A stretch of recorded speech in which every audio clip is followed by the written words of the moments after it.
Amen. Well, I'm excited. So, some of you clapped. How many of you have heard me speak before? Or oh, that's super cool. How many of you have heard me on the radio or Kirk Cameron's movies? Or oh, that's cool. Yeah. So, to the rest of you, welcome. I'm Kathy Cook. So glad that you're here.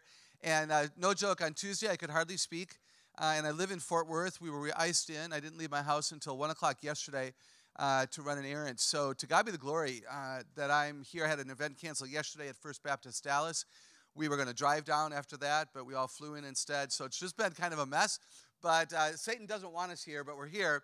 And the victory is going to be the Lord's. Amen? And I'm proud of you for coming. Your kids matter. How many of you came not because you want to know how your kids are smart, but you really want to find out if you really are? Is anybody still wondering, like, did dad or mom say something and you're just wondering, like, is your brother really the only smart one? So I don't mind if you listen with your own ears. Most people come to this kind of stuff and you start to listen. You listen as a dad, you listen as a mom, and then you start to listen as that inner girl, that inner guy. And how many of you are teenagers and you came in with your moms and dads, preteens and teens? I see some of you. I'm glad that you're here.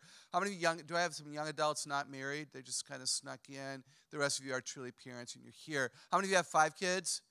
4, 3, 2, 1, 6 or more? Welcome. I don't have any kids, and I'm here to tell you what to do with yours. And you have a right to know that. I used to try to keep it a secret for fear that I would blow all credibility right up front. But it's really awkward if during the Q&A somebody says, well, how do you handle it when your kid does X, Y, Z? And then I'm like, well, I don't have any. And then you feel like I've lied to you for an hour and a half. So I don't have any kids, don't want any kids, borrow them, return them, it's all good. I have an earned PhD in educational psychology and reading. I'm a former teacher, coach, school board member, professor. I moved from Green Bay, Wisconsin to Fort Worth, Texas to do this 31 and a half years ago. I love children. I just know that I approach what I do from a best practice standpoint, not from I did it this way, therefore so should you. And I think that gives you freedom to take what I say and use it or not, and that's going to be on you tonight. How many of you have kids who are 14 and older? How many of them wonder if they're smart? Okay, how many of you have kids who are 10 to 13 and 9 and under? So got a lot. All right, super. They're really cool. What we're going to do tonight is go through the 8 smarts. You have the handout, I hope. If not, they're over there. I'm not giving you a break, so I appreciate what Michelle said about coffee, food, bathrooms. Just stand up and stretch. Just do it in the back. Do whatever you need to do to stay awake. We're going to go through the 8 smarts. I pray it's practical. I pray it's uplifting. I think it's going to be good. This is what we're going to do. The wrong question is the question, am I smart? Some of you ask this question. Some of your children ask this question. You know, Mommy, am I smart? I love to tell children that the right answer is always yes, because God doesn't make stupid people. You can choose to be stupid, but you were not created that way. So am I smart? The answer is always yes. You know, prove it with your behavior. By the way, how many of you homeschool your kids? Welcome. How many of you have kids in a private Christian school? How many have kids in a public school? And how many aren't sure? There's some people are like, I don't know. We welcome all of you. Now, another question that is asked a lot by our children, either in their head or out loud, is, well, how smart am I? And that allows us to have what I call bully playground language. I'm smarter than you are. How many of you heard that when you were a kid? You heard someone say that to you. Well, I'm smarter than you are. And how many of you are the ones that said it? You know, you remember it being, well, yeah. So this is not good. The right question, the question that the Lord has asked us to look at tonight, is the very powerful question of how am I smart? Dr. Howard Gardner is the researcher behind this model. He's a psychologist at Harvard University. In chapter 1 of my book, 8 Great Smarts, I do address very briefly his research findings. If you're the kind of person who wants to know what makes it a smart and not a talent, then you can ask that during the Q&A session. There will be 2 ways that we'll do Q&A tonight. One will be with your hand raised with the roving microphone at the end. But we also invite you throughout the night to text our executive director, John Hannigan, who's in the back of the room, your questions. John, would you just raise your hand? So John's back there. He's my executive team lives in Jacksonville, Florida. He's with us tonight. That's his phone number. You can text him a question. That way it'll be asked, but you won't have to be the one asking it. It also allows him to look and go, oh, 5 different people have this question. Let's for sure make sure we answer that one, because clearly it's relevant. So do that if you want. No pressure at all. You can do it however you want. No question, a question live or a question through the texting mechanism. The question we're answering tonight is, how am I smart? Smart is a power word. Kids who don't think they're smart don't study. Kids who don't think they're smart don't think that their lives matter. Kids who don't think they're smart don't think that they can contribute to the chaos in a positive way. Kids who think they're not smart think that God didn't make them as well as he made other people. So it's a power word. It's very significant. So excited that you're here tonight. We know, of course, biblically, that God has done a good thing. Amen? And we need to praise him for the way that he's created us. This will be my message tomorrow morning. I'm so honored to have the pulpit tomorrow morning. I can hardly stand it. I hope I sleep a lick tonight.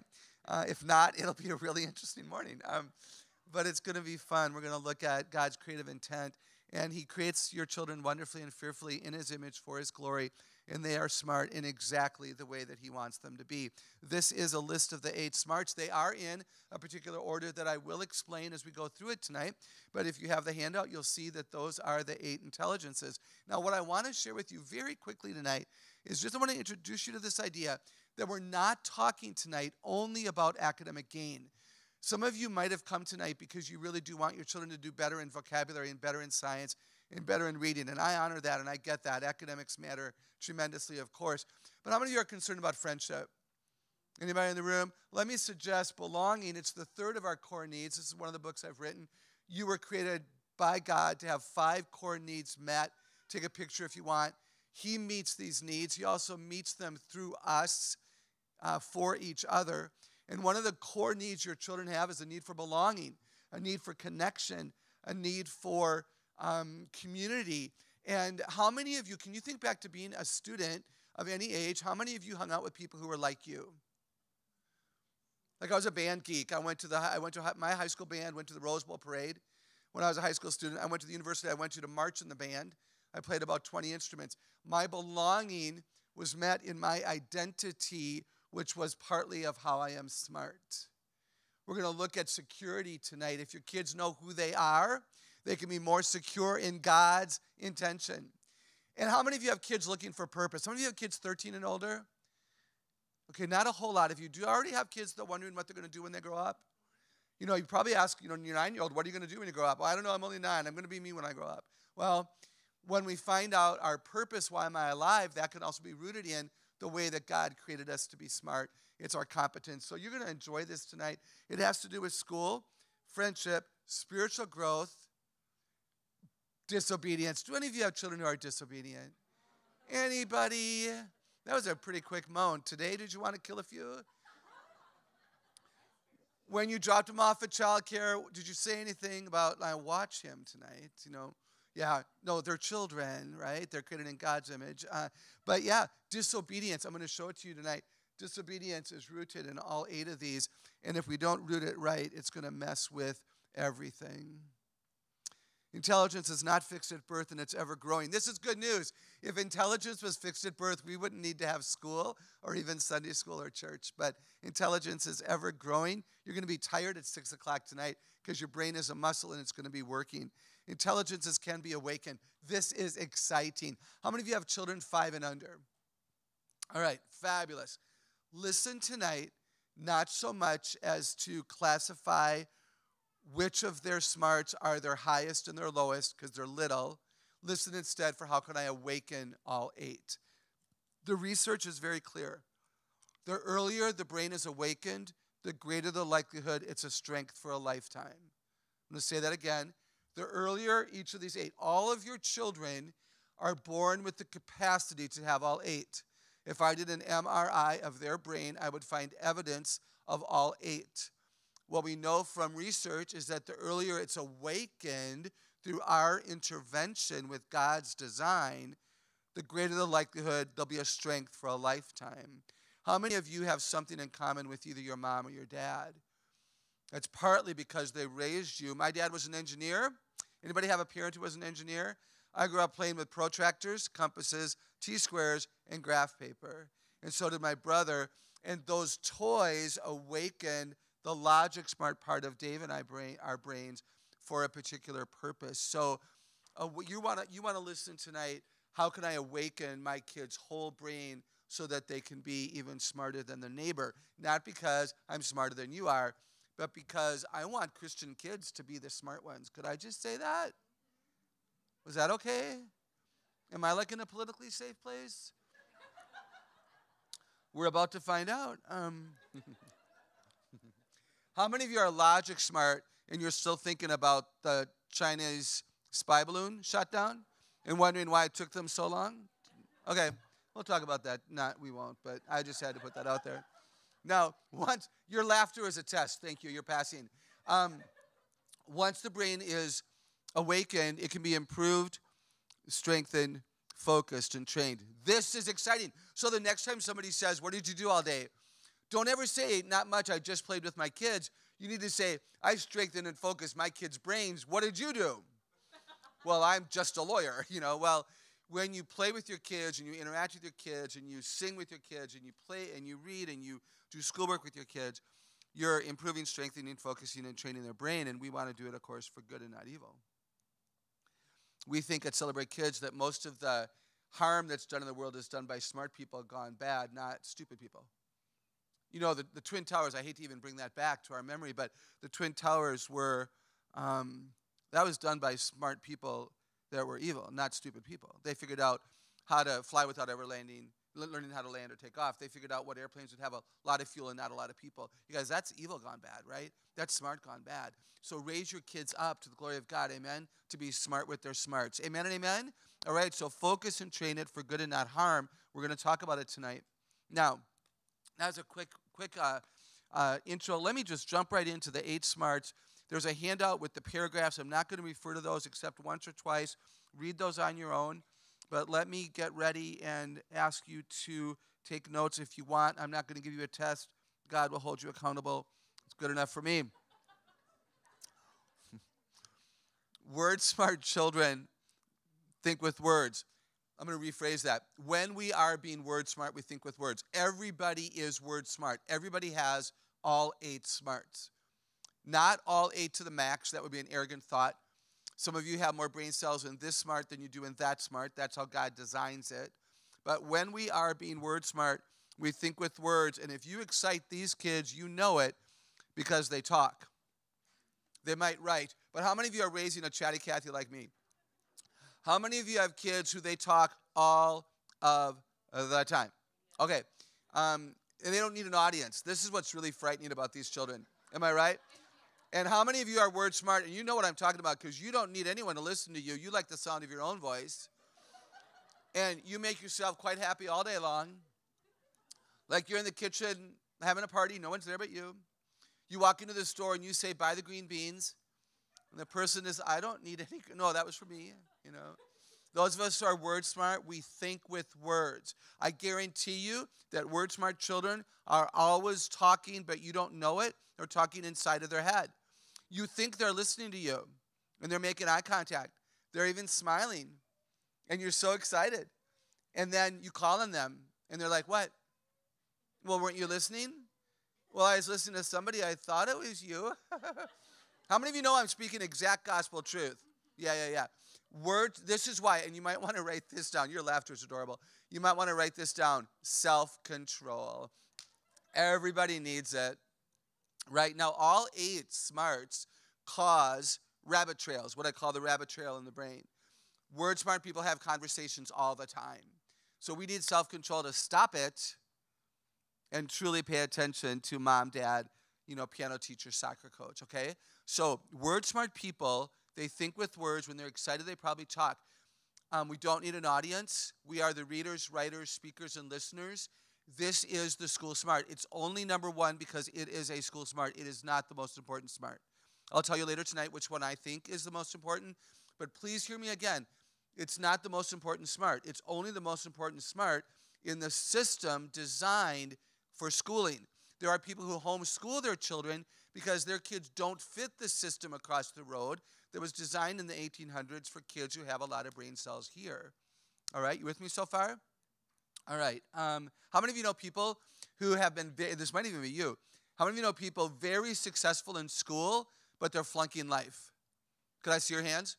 Yeah, look around. How many of you know the opposite, people who school was very, very hard, but they're acing life? Yeah, that's evidence that all 8 matter. Say that out loud. Jesus went to the cross for you and your kids that they would have an abundant life. And part of the abundance is all 8. I've seen it happen. Some of these smarts are extremely important in the academic pursuit, this thing called school, where you want your kids to succeed and do well. But many of us have life smarts thing. And as an example, real quickly, I am a music smart geek, if you will. Went to the university, played all the way through graduate school. My brother and his wife are very musical. We just attended several concerts in December. My brother married my best friend, so I spend the month of December with them in Atlanta, and we go to several concerts.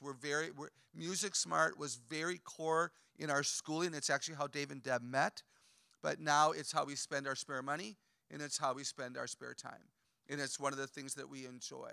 How many of you actually look forward to worship in a church service almost more so than the teaching? I won't tell anyone. Yeah, and that's, again, each of us is smart in these different ways. Thank you for listening to me. All right, usually this one is easily understood. Children without a lot of brain cells here won't like school, might feel less smart all day long, and you can imagine the fear that they have. So this is where you have empathy. In fact, depending on the age of your kids, I write my books for parents. Many parents have read sections of this book with their children, to their children, to say, look, she's talking about you, because they need to know from the expert that they can be successful even if this is their story. Now, very quickly, I want to mention to you that because the brain is a muscle, it can not just be awakened, but it can be paralyzed. And some of you possibly will remember, as I'm speaking tonight, a paralysis encounter. It's possible that you or one of your kids was reading in front of a class of kids, and they were laughed at. Am I with me here? And so paralysis set in. When I wrote my book and I interviewed people, I heard kids say things like, you know, I was playing the piano and I thought I was doing really well, and Daddy shouted, "Stop all that racket in there."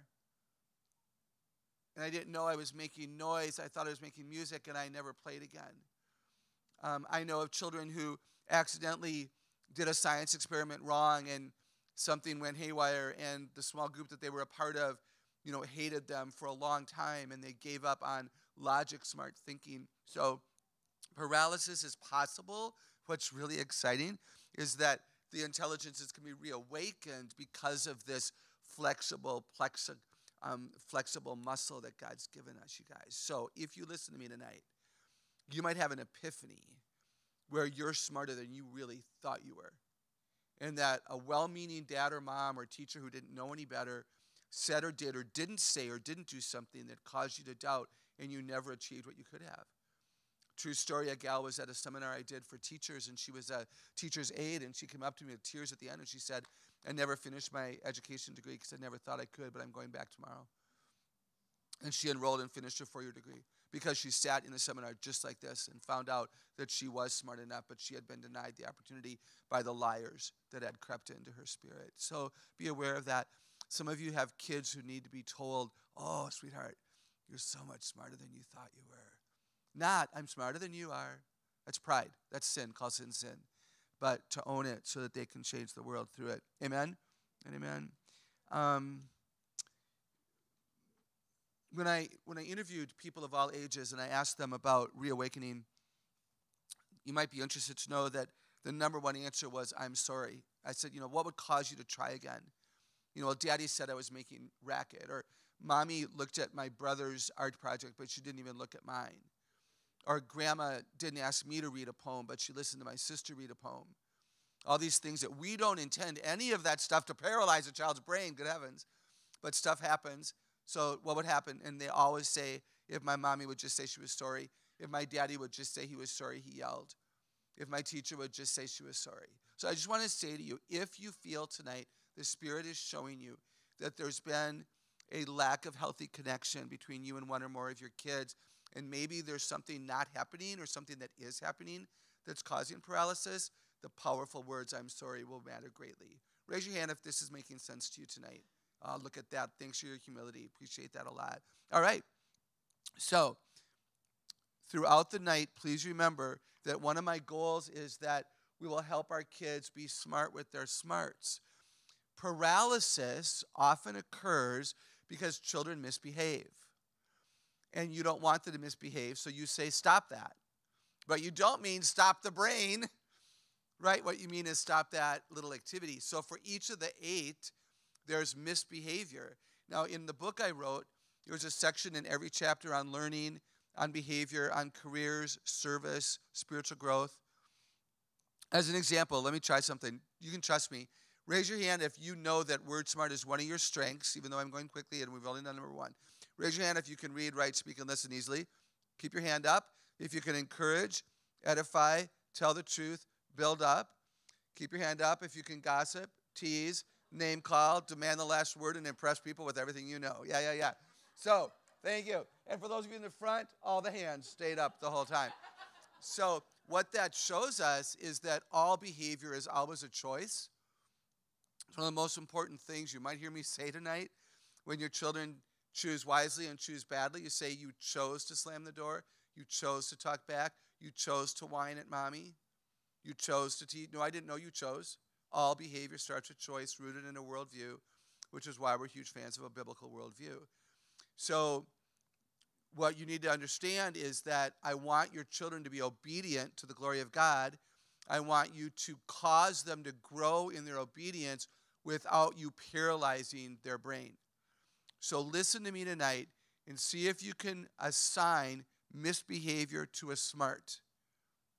Gossip, sins of the tongue, word smart.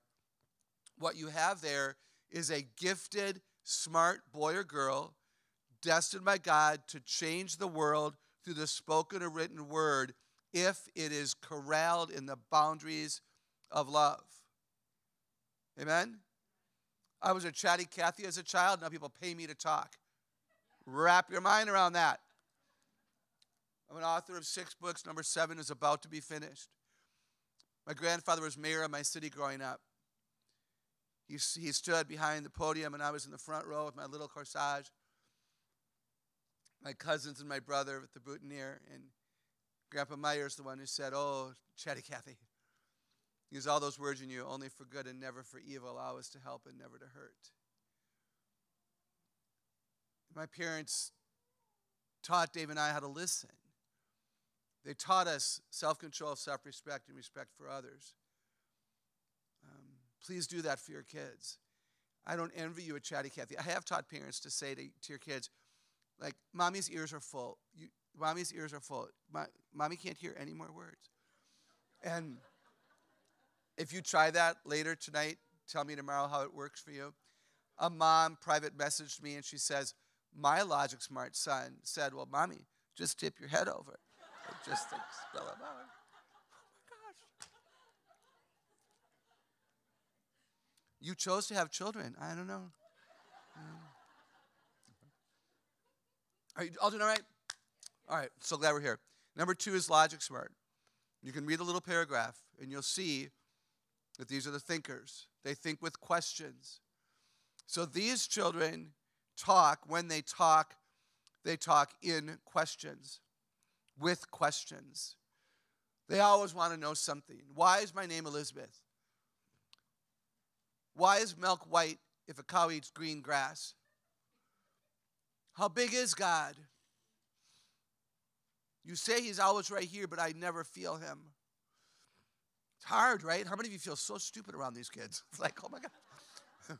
How many of you have the pastor on speed dial, right? These are the kids who probably like science because they love to discover things on their own. Logic smart kids think with questions, and they love to discover. They put stuff in their mouth. How many of you have said to a kid, don't touch that, and right in front of you, they touch it? Were you not listening? No, I heard you say don't touch it, but I was just wondering what would happen if I touched it. Right? How many of you know you did that? And your mother said, wait until you have a son like you. And now you do, because God is so fun. Logic smart children, they love to discover on their own. They blow up chem labs if they're not careful. They love to discover, discuss. They prefer thinking with nonfiction, by the way, and not fiction. How many of you are teaching young children how to read? So if you're teaching young children how to read and spell and write, and they're very logic smart, they don't want to read a book about an octopus playing baseball. So you're reading them a book about an octopus playing baseball. And the whole time you're reading this really creative book called My Very Own Octopus by Bernard Most, and you're excited because you can have a picnic with the octopus, and it can pass the salt and the pepper and the ketchup and the mustard and the relish all at the same time.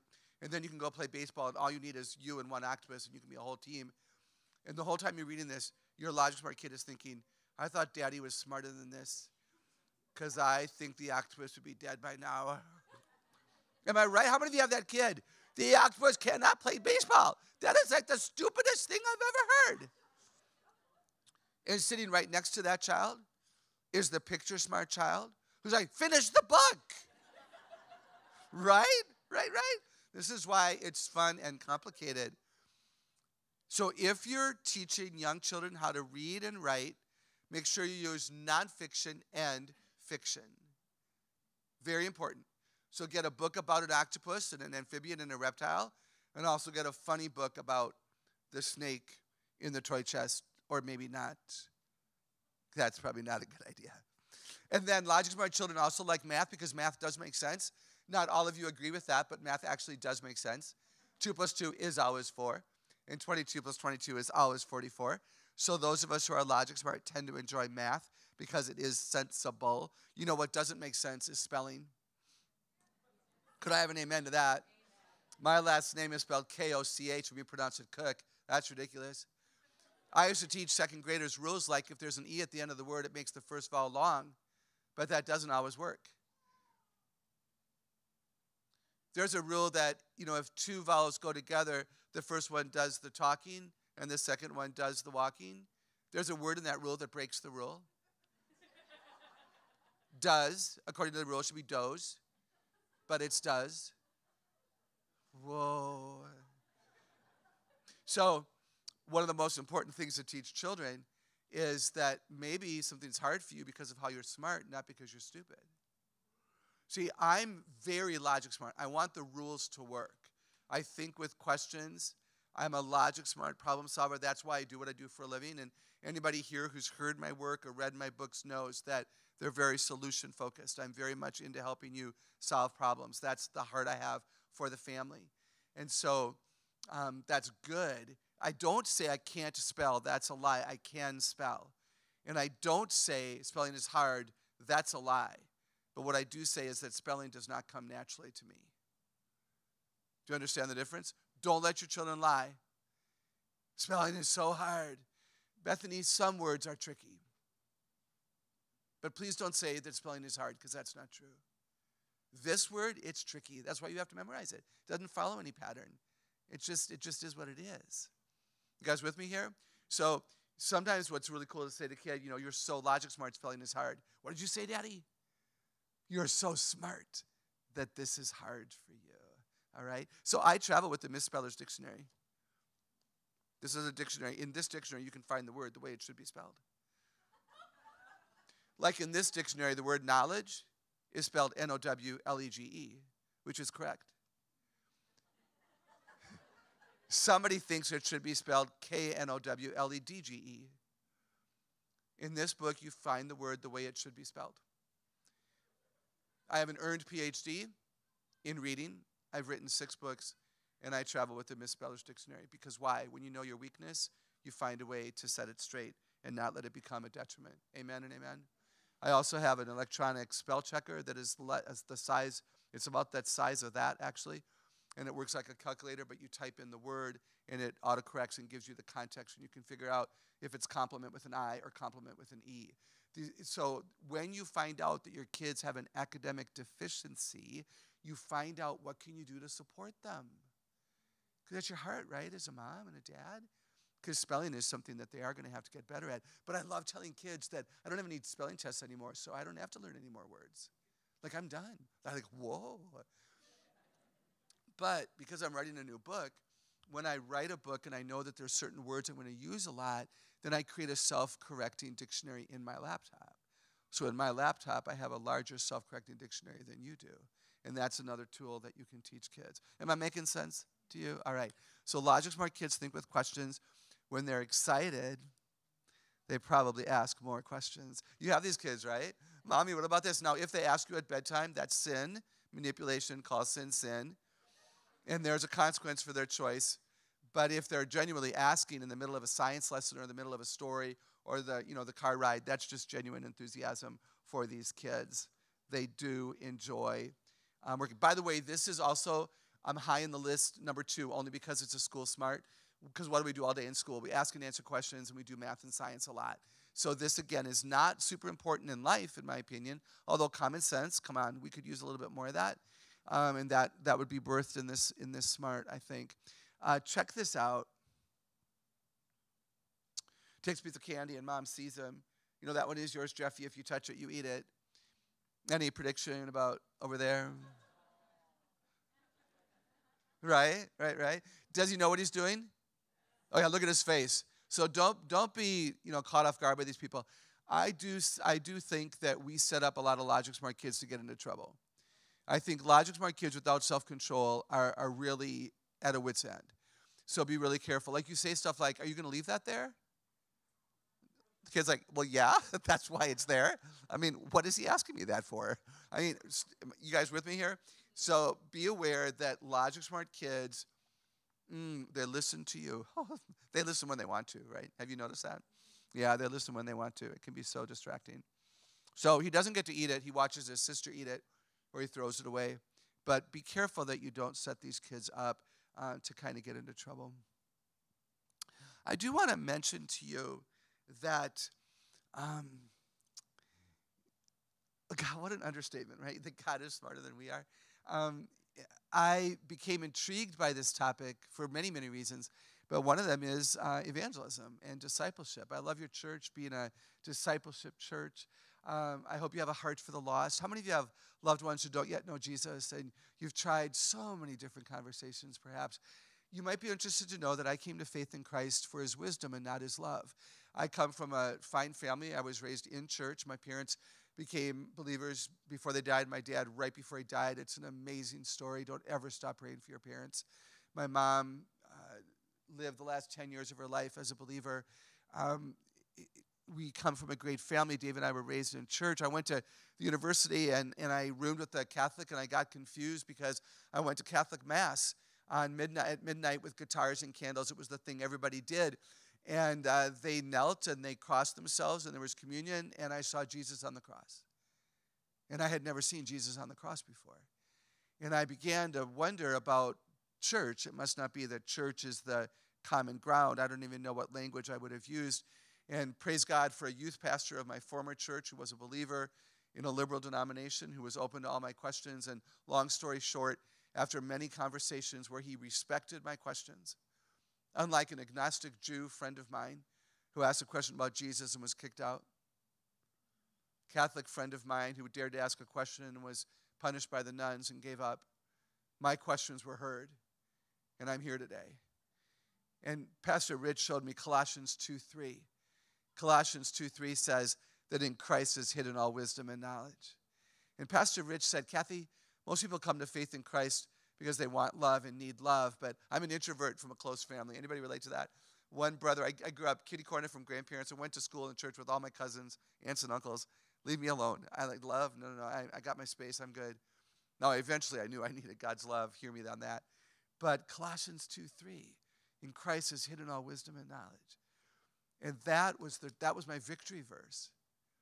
And then from there, I turned the corner and came to understand salvation and the sin nature and all. So what I've done in my book is I've shown you, if you can predict how someone is smart, you can begin to have a conversation with them about the God of the Bible they need to know about. So if somebody's word smart, the names of Christ, the names of God, the definition of love, Hebrew and Greek. If someone is logic smart, the God of Daniel is the God of Revelation. There are 4 Gospels. Why do we call them a story? It's not a story. Why do we call them characters? They're not characters. Cinderella is a character. You guys with me? So if you're interested, talk to Christine or John at the table or me, or just read the book. It can be very compelling. Okay, I got to move on, though. Are you all right? Yeah. All right. So word smart, we think with words. Logic smart, we think with questions. Picture smart kids. All of us, again, have all 8. Now we're going to move into the other 6. Now the order is irrelevant. The order is irrelevant. Picture smart, when we are being picture smart, we think with pictures in our eyes. Children who have a lot of picture smart ability they doodle in their mind and they doodle on paper. Have any of you already doodled on your handout? Yeah. There she is. Picture smart people will bring colored pencils to class, and they're the interior decorators and the designers, and they're like dangerous in Hobby Lobby, like just dangerous. Like you can't do Hobby Lobby in 10 minutes with anybody who has many picture smart brain cells. These are kids who, classic art, they like to draw and design. They might be watercolor, they might be crafters. My sister-in-law is a crafter because she's also very much this. Fiction, because they see it come alive in their mind's eye. I don't read a lot of fiction. Why? Because I am logic smart, and I read and write for a living, so reading is not something I typically do to relax with. But how many of you read fiction? Do any of you, like my sister-in-law, read 2 or 3 books at the same time and keep all the plots straight? You amaze me. Oh my gosh. How many of you went to see the movie and you didn't like it because the main character looked nothing like the one that you designed in your mind when you read the book? I don't have that problem because I don't read the book or go to the movie. But we're all okay. See, there's nothing wrong with me and there's nothing wrong with you. We're just different. But fiction is something that picture smart people are drawn to, and history. So even Bible history, history of America, history of culture, history back in school might have been your thing. So if you're thinking again about, I have a disinterested child, she's 9, she's not really interested in school right now, but man, I think Kathy's discussing my kid, then you need to know that you need to build a diorama, you need to let her paint a mural, you need to go to Hobby Lobby as a treat, you need to let her spend time in the craft room as a way of elaborating upon the knowledge that she is gaining. These kids want to add to their pictures when they're excited. Yeah, they add a octopus in left field. Are any of you still watching the octopus play baseball, by the way? Because that would be your bunny trail. For me, it's the conversation. For picture smart people, it's the pictures that you show yourself and tell yourself. By the way, one of the reasons that spelling is a challenge for me is I'm not very picture smart, and I don't remember what the word looked like the last time I saw it. Is it a double P or a double S? Anybody with me there? And like if I had the rules, if I could write the rules, there'd only be one way of doing that. Like the spelling for shun, like T-I-O-N or S-I-O-N or S-U-N, that just irritates me. There should only be one spelling for that sound. It would be so much better, amen? Like somebody change the world, would you please? Yeah. So again, maybe your children, hear me out here, maybe you have children who are struggling with spelling, and they understand the logic, but they can't remember what they saw. Increase the picture smart brain cells, and you'll increase their spelling ability. Let them practice their spelling words with their favorite color pen. A purple pen on yellow paper, it won't kill you. Manila paper and a lead pencil is boring as all boring to a picture smart kid. Mommy, who created this? This isn't even a color. Manila, who made up that word? It's like ridiculous. Like, are any of you looking in this room going, what color are these walls? That gray? Like, nobody in the building had any paint color with them that day? I'm not being critical, but how many of you have thought what I'm thinking? Yeah, don't come in here with yellow next week. They're going to know somebody was here. All right, so picture smart people. Spelling might be a challenge. Hey, quick question. Oh my gosh. Has God ever shown you what to do? Could you raise your hand? I won't call on you. Would you raise your hand if God has shown you what to do? I've got a few. Yeah. See, I'm word and logic, so God tells me what to do. So if I have a need or a question or I'm searching for truth, there'll be the scripture will just, a verse comes to mind, or I open the Bible and there it is, or a word from a friend in season, or I'm music smart, so there'll be a song. There's only one time in my life that God showed me what to do. I was being rebellious. I didn't want to do what I knew I needed to do. And I'm not proud of this, obviously, but I was not in a good space. And I knew what to do, and I didn't do it. And I had a vision, and I knelt, and I did it in the moment. Because it was like the first time in my life God showed me what to do. Like, he knows us better than we know ourselves. Pay attention to God working in your kids' lives. Here's the thing. If I had children, I would have picture smart children. Because God has a sense of humor. And my little girl would come up to me and go, Mommy, God showed me what to do. And I would be so tempted to say, oh, no, God doesn't do that. Because he's not done it for me doesn't mean he won't do it for them. Amen and amen. So how many of you think you're raising picture smart kids? Can I see your hands? Picture, design, art, color, storytelling. How many of you have kids who tell long, winding stories? Like they talk word smart, but they love to tell you their story. That's probably picture smart. The next time that they're struggling with something, I don't know what to do. Here's what you say. Ask God to show you what to do. To a word smart child, you say, ask God to tell you what to do. To all children, it's appropriate to say, listen for the Holy Spirit. He's a good, good teacher. But if you're raising or married to a picture smart person who thinks with eyes, what do you think God would show you that would be best? And I've watched some kids shut their eyes and go, yeah, and they'll tell you what they saw. They're so adorable because they want to get it right. So amazing. Oh.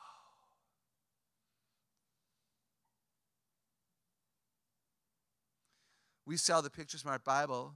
Do we have this here tonight, John? On the website. We sell a Picture Smart Bible for younger children and for older children. I just want to show you real quick because we have got to do a better job of teaching the Word of God to people in a way that they can grasp it.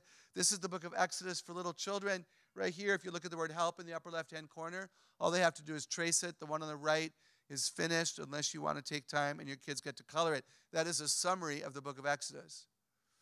And if you are picture smart, and all of us have all 8, you will remember that at the end. It's a wonderful way to instill Scripture into people. If you knew that your pastor was going to begin a study of the book of Exodus, or your 8th grader was in a youth group and they were going to be studying the book of Exodus, you could color the book of Exodus first. For older people, there's a longer script. All you do is read the script, and you end up with this. So on the left is the fill in the blank, dot to dot, follow daddy's directions. And on the right is the finished version of the summary of the book of Exodus, except then you can also color it. One of my favorites is the book of John, just to show you that there are different, those of you that homeschool, in fact, Tina Hollenbeck has written 8 Great Smarts for Homeschoolers. This is a wonderful book to take what I'm teaching you here into your homeschool classroom. But please understand that all of you have a responsibility to disciple your kids in the things of the Lord. And if you and your children are picture smart, and all of us are, then you might enjoy teaching Scripture through this. You don't have to be a theologian. You read the script. You don't have to be an artist. All you have to do is fill in the blank. So celebratekids.com, you can check that out. Please talk to John at the sales table at the end. Celebratekids.com, which is at the bottom of the handout, and look for the Picture Smart Bible, and you can check it out. Do any of you have kids who struggle with math? Math is a logic smart. Just want to check this out. Look up here at the slide. There were these 2 6s who decided to cross the hot desert, and they weren't very self-controlled, and they drank their water way too fast. And by the time they got to their cousin's house, they were very thirsty 6s. What is 6 times 6? Thirsty 6. Get it? This is a math curriculum that every math fact has a story and a picture. Every subtraction, addition, multiplication, and division fact has a story and a picture. So it's not good for teaching math principles, but it's great for reinforcing math memorization. So if you have young children and they're struggling to memorize math facts and they're picture smart, this is something you might want to purchase. You just download it at her website. I don't get a dime. I just think it's a great program. She also has DVDs where you can watch the 6s walk across the desert. She also has put every math fact to music. So if you have kids who are more music smart, they also will be able to learn it that way. Is that making sense to you? All right, so word smart, we think with words. Logic smart with questions. Picture smart with our eyes in pictures. All of us have all 8. All of them are beneficial for everyone.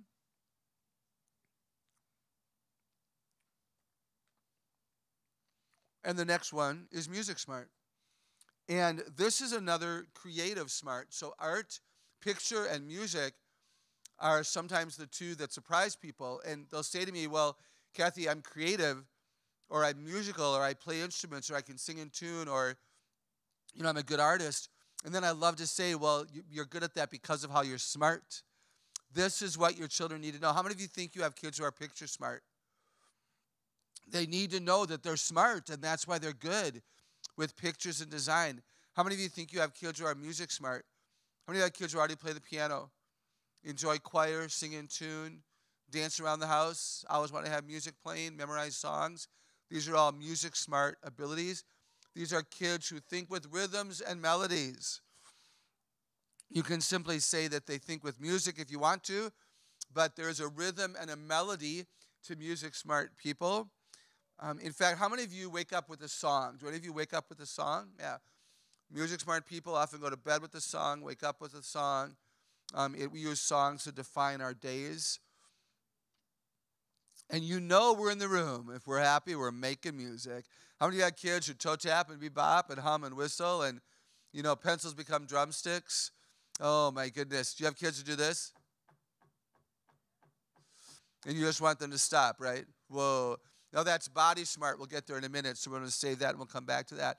But music smart kids, toe tap, bebop, and shake, rattle, and roll. Interest always gives rise to ability, by the way.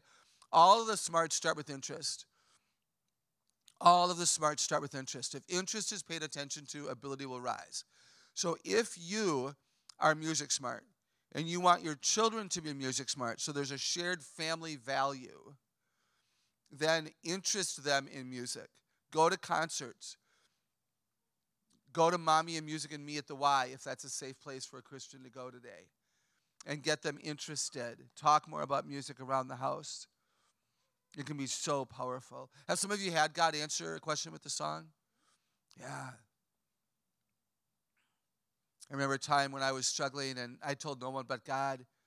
And in church on a particular Sunday morning, I got to sing the song that I needed to hear myself sing. The worship pastor planned that set of music 6 weeks prior without asking me. But I got to sing the song I needed to hear myself sing. That was God saying hello. Tell your children that. God is intimately in love with them, intimately knows them, and answers their questions. Don't let them think those are coincidences.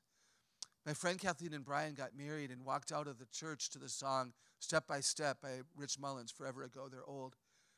And 10 years after their wedding, we got together at someone's house to pray over them. They weren't sure what to do next, and they were struggling with decisions. And we just kind of had this time of prayer and fellowship and worship, and pretty much had said, just keep moving forward, and God will direct your steps as he always has. They got into their car, and they cranked the engine. And the song on WEMI radio, Appleton, Wisconsin, was the song Step by Step by Rich Mullins. That was God. I've got you. We cannot afford to believe in coincidences when we're talking about the God of the Bible. Teach your children that he knows them, and he's made them in these ways, and he's communicating to them in these ways, and he answers their questions in these sweet little ways. I sometimes whistle. I don't ever decide to whistle. I don't ever go, I haven't whistled in a long time. I think I'll whistle. Anybody with me here? I just whistle. And I was in the grocery store a long time ago, and I thought I was hurried and hassled and harried and stressed, and I got the cart and I'm pushing, and I heard myself whistle, and I stopped dead in my tracks. Where'd that come from? I was so stunned. And I heard God, as audibly as I maybe ever have, say, Kathy, pay attention to me. I'm the peace you're searching for. Inside you, already here for you. Every time I whistle, it's God saying hello. Every time. Hotel room, house, store, car rental. Any time that I spontaneously break out humming or whistling, It's God. Pay attention, amen? Pay attention. God's so faithful.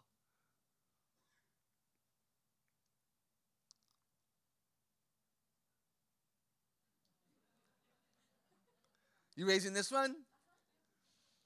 And the temptation is, get back in here. What have you done with all these paper towels? You know better than this. We steward our stuff. We've talked to you about this before. What I want you to see is not the misbehavior. I want you to see the story that orchestrated the behavior. And what I would love for you to do is join his parade. In fact, say join his parade. I think that he's an excited kid who has a story to tell, and the tenor of his own voice wasn't satisfactory, and he needed to declare something. Da, da, da, da, da, da. And I want you to get the cymbals, the lids, and march with them. Don't step on the baby. You guys know all that. And just have a really good time. And then come back together. And then later say, hey, Jeffy, what was up in your head with all that? Daddy, Mommy, the coolest thing happened today. You guys, kids tell me all the time. They'll say, Dr. Kathy Lady, they don't know my stories. My mommy, my daddy, they don't know all my stories up in my head. I have so many stories. I guarantee you something happened to him. This is not willful disobedience. This is smart with immaturity, self-control, self-respect, respect for others. Amen? Later, you sit with him and you together zigzag fold them or rip them and stack them, or if you're crazy, try to put them back on the cardboard tube. But even in that moment, I don't want him to feel punished because he's an enthusiastic young child who's acting out of his joy. Oh, to experience their joy. Amen? Does that help you see maybe? See who's there and see what's there and what it is that God would want you to do and to react. I know it's not always easy, but it's so right. John, I want you to come up and just take a minute and share. This is, again, John Hannigan, our executive director. You're going to have a chance for questions at the end. You can ask them live. You can also, incognito, text him, and he'll ask the question of me. But I also want to just rest my voice for a second, give him a chance to just share a brief testimony about what it's like for a guy to have the gifts of picture and music. Isn't this exciting? I think it's exciting. I get my own microphone. Yeah, and I'm watching the clock. I'm on like a tight 17. Uh-huh. You're like pacing like 10 minutes slow, just so you know. I hi. know that. That's why I'm nervous. Yeah, I'm nervous for you. Your voice sounds real good, though. Suck on that cough drop. So, how many of the men in this room feel like picture smart and music smart are part of your top 4? Oh. There's always one. Only one so far, 2. Listen, look, but I'm not the only one. No, you're not. How many of you feel like you're raising a kid that probably is that, and you are totally lost because you are a manly man that goes out to hunt and kill? So, but I want to encourage you. I grew up in a home where these traits were sometimes embraced and other times discouraged highly. And what it does when we look at like the core needs that Kathy mentioned, the pyramid, we have to know that we're secure, that we can trust God, and we can trust that God made us good. And so we want to lay a foundation for our kids that, that's a lot. I can't look backwards. I thought I had it here again. Keep going. 2 more. See? I said 2 and you went 3. So, security, identity, belonging, purpose, competence. Security, we have to know that God is good and that he made us good and that he made us the way that he wanted us to be. We can't try to fit a square peg into a round hole. I was never going to be a very, what's the word I use? Butch? You weren't the traditional school smart, football playing guy that your dad might have wanted you to be. Right. And school was not my thing. I am word and logic smart, but school was not fun for me. Because I like to sing, I like to dance, I like to act. I don't like to do football because people hit you and you get bruises and it's terrible. Like, I mean, that's ridiculous. Who wants to do that? That's stupid of them. So, but if you grow up in an environment where your parents are showing you that God created you to be this and embraced that side of you, which now I do. I have a son who does like to play football and hit things and camp outside and shoot people with pellet guns, which I think is ridiculous. And he's 16, and he is a man's. And so I coached football. I am a music smart singer, dancer, actor. All of the kids say I'm Mr. Fabulous John because I am quite fabulous. Thank you very much. But I sacrificed and I did what my kid wanted to do, and so I coached football. I was terrible at it. I was the hospitality coach. I made up that position for myself. Thank you very much. And I won Coach of the Year 4 years in a row because all of the kids loved me because I would say things like, if you win by 50, I'll buy you pizza. Which is not good sportsmanship, I also found out. I knew the rules inside and out, so I could make the other coaches get off their game because I'd be like, well, you can't step there. That's out of your, no, Rule 14A says this. I used my strengths to embrace my kid's strengths and to help him explore who he was and who God created him to be and created a secure attachment to him where he trusted me and he trusted how God made him. At the same time, with my daughters, it's a little easier because I'm like, oh, I can totally rock this. Like, what are we doing? We're doing a musical? Done. We have sets. My 10-year-old has a podcast. Honestly, you can find it on anywhere podcasts are, Childlike Faith with Ella. I can totally rock that, right? So I was all about it. But we're creating a secure foundation, thanks to Dr. Kathy teaching me this. I created a secure foundation that they can trust me and they can trust God, that they are smart in these ways and that's okay. My son also can get up on a stage at 16 years old and lead worship. Well, he can actually set the soundboard, then come up and lead worship and have the most amazing experience, but he knows that he is fully who God created him to be because he's secure in his foundation that God is good and that God created him good and intentionally with his different smarts. He's learned how to embrace all of it, not just embrace what stereotypically he has to be. So I encourage you, when you're looking at your children, oh, thank you. It's like you know how to do a commercial so well. When you're looking at your children, security, identity, belonging, purpose, and competence, when we start looking at their smarts and we start laying that foundation that God is good and that he created them good and he created them with these smarts, you can help them fight a multitude of issues. For me, my identity, the second one up, was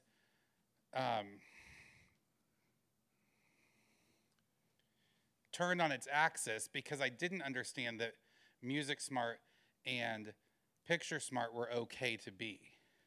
And so I went on a quest to figure out who else I was, because if I wasn't a guy and I wasn't the manly man, then I must be these other things. And so as a singer, dancer, actor, you can guess that I was made fun of because I must be gay.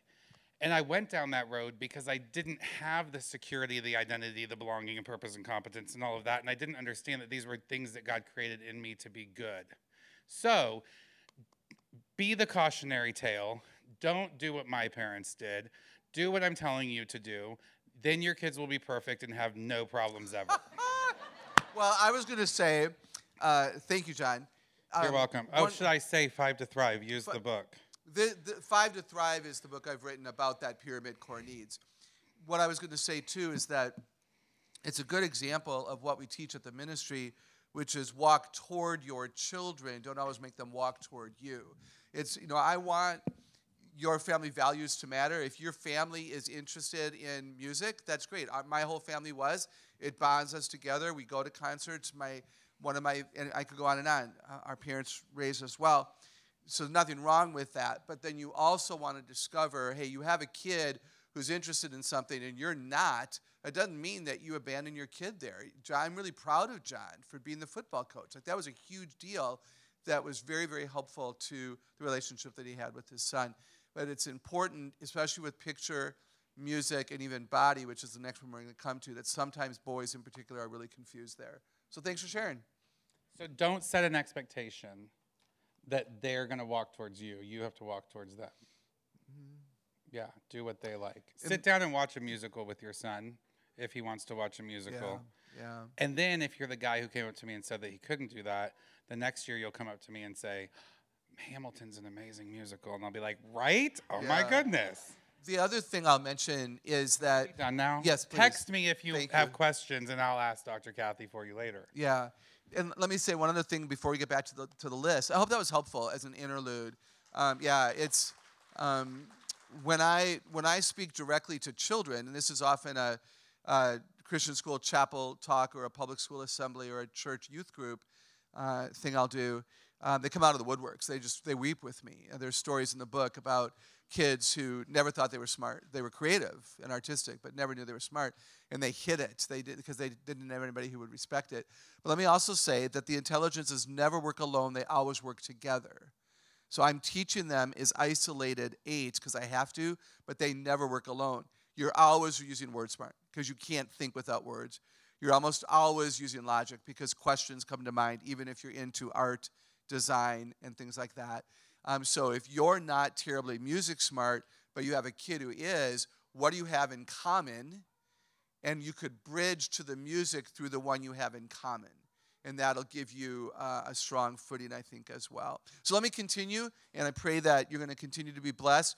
If you're too tired to sit and listen, please stand up and walk around. But you don't look bored. I hope you're all doing all right. I could talk for days, which is really scary. So body smart, number 5. These are the kids who think with movement and touch. And they're the actors and the dancers, the athletes, the clay sculptors, the drummers, the surgeons, because they put the body back in the right place, the car mechanic, and if they're excited, they move and they touch even more. These are often the kids who stand with me and weep when they say, you're the first person who's told me that because I move well, I'm smart. It's always gotten me into trouble. These are ADHD kids. By the way, ADHD is a superpower. The military finally, I don't know if you guys know this, I'm pro-military, anti-war, and the military finally has just decided to recruit ADHD people because they know they multitask better than anybody else. It's a superpower. Dyslexia, dysgraphia, they're all superpowers. But the system's broken and we label them as disabled, which is sad. I get it, but it's just sad. It's one of the reasons I wrote this book. So body smart kids get into trouble for movement and for touch. They love to touch things. So give them corduroy. Give them a stuffed animal. Let them sit in a beanbag chair and a rocking chair and sprawl out over the floor for science and sit in a straight chair, for English or whatever. They're the ones who go like this. And I teach kids, you can't do that if it makes it hard for somebody else to learn. I don't care if you're the smartest kid on the face of the world. If you're a body smart, music smart, and you're going to roll your fingers, you got to stop. But how many of you know, if you come up to your kid who's doing that and you get him to stop, put your hand on top of his hand so he stops, how many seconds before something else is moving, right? It just transfers to the head bebop or the toe tap or the pencils become drumsticks. Something happens. So what we want to do is redirect all the energy to something healthy. It's not how do I get him to stop. It's how do I redirect all of that energy into something that's less offensive. You guys with me there? Not how do I get him to stop talking. How do I get him to stop doodling? How do I get him to stop humming? How do I get him to stop finger rolling? No, not stop, but how do I redirect all that intellectual energy? You don't want to kill it. How do I redirect all of that during a church service or during a homeschool lesson or during a homework lesson? How do I redirect all that in a way that's less offensive? And this is where you read the book with the kids.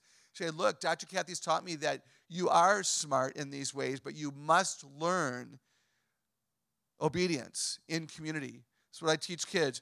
You live, learn, love, work, serve, pray in community, be a good community member. So you can't do that if it makes it hard for the teacher to teach or a student to learn. I teach kids to do it on their thigh, under their desk. And I say to kids, I know it's not as effective because it doesn't make any noise, but it's not about you being happy all the time. You do it under the desk on your thigh because you live, learn, work, love in community. And you have a responsibility to be a good member of the community. And you guys, it starts in the family. Could you imagine what would happen if we would learn how to be a good member of a community in the family? That it might actually go out. And of course, I'm speaking to the choir. You guys are already doing a great job here. I had a kid say, Dr. Kathy lady, I sit a lot like this. Why can't I do it up here on my arm? Because if there's a picture smart kid across the aisle, she's distracted by what she sees. If there's a music smart kid behind you, she's going to make up a song to your beat. So just do it down here. And then they go, oh. See, teach them why an alternative is a blessing. Ask the Lord to show you the alternatives that your kids would go, yes, Daddy. It could work. Maybe quickly. Wouldn't that be great? I want to believe for you. All right, so that's quick Body Smart. Most people understand Body Smart pretty quickly. Now, Nature Smart is the next one. These kids, when they get home, they talk to their dog first and then to their mom. They always tell me, well, dogs run up to me, and my mommy doesn't. But Nature Smart kids or adults think with patterns. Nature Smart, don't be thinking only plants, animals, rocks, minerals. Be thinking patterns. This is how they know it's a blue jay and not a blue bird. This is how they know it's an elm tree and not an oak tree. Nature smart people think with patterns. They have an ability to remember shape and design. They're good at jigsaw puzzles. They're also good at recognizing poison ivy. And they love, as it says on the handout, they love to collect things. I know of a family that went to the ocean yet again, or to the beach, and a child was collecting seashells. And the dad went up to the little girl and said, you know, sweetheart, you already have boxes of seashells in the garage you never look at. You don't need any more seashells. But Daddy, I don't have this seashell. How many are raising that little girl? Daddy, see this blue line? It's actually an aquamarine green line. I don't have one like that. Oh my gosh, don't you just want to, what do you do? Here's a Ziploc bag. I mean, oh my gosh. See, they collect and they categorize. It's their joy. Don't get in the way of their joy. Said the woman with no children. I mean, some of you chose to have a bunch of kids. I don't know how you do it. But that's their thinking, right? In that moment, it's so about them. Nature smart kids. Do you have kids who collect stuff? Acorns and rocks and minerals and cars and dolls. How many of you have kids who put all their cars in order? Do any of you have all their clothes are red, white, and blue? Or how many of them would they would arrange your spice rack for you if you would let them? Because it's all about the pattern, like these brown bottles go together and these green bottles go together. No. When they're excited, these are the kids, they want to go outside. They just want to go outside. They love the fresh air. Hey, this building, by the way, this is a museum at Red Square, Moscow, Russia. I've been to 30 countries working with North American missionaries to help them stay on the field by meeting the needs of their children. I'm very privileged. I have probably as many pictures of architecture as buildings as I do of people. From my travels, I was raised again by an engineer.